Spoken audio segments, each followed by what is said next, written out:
மருத்துவரை கேட்காம நாம்பளா நிறைய மருந்துகள் தொடர்ந்து எடுத்துட்டோம்னாக்க அது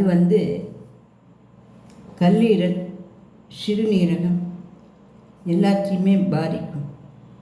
வயத்தில் இருக்கிற செவையும் பாதிச்சதுன்னா அல்சர் வரும்.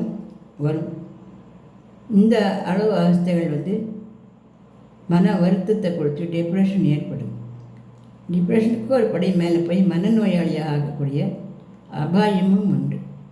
கட்ஸு அப்படிங்கிறதே பாதிக்கப்படுறதுனால அவர்களுக்கு மனநோய் வரவும் சான்ஸ் இருக்கும்.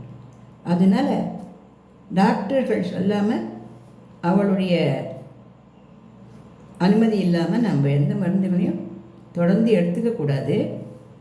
ரெண்டாவது, பிக்ஸுக்கு, சர்க்கரைக்கு, பிபிக்கு, கேன்சருக்கு, இப்படி எதுகளுக்கு மருந்துகள் எடுத்துகிட்டு இருந்தாலும் டாக்டரை கேட்டு, அவளை கேட்டு குறைக்கிறதோ அவளை கேட்டு அதிகமாக்குறதோ பண்ணி கரெக்டாக எடுத்து உடம்ப நலமாக வச்சுக்கணும்.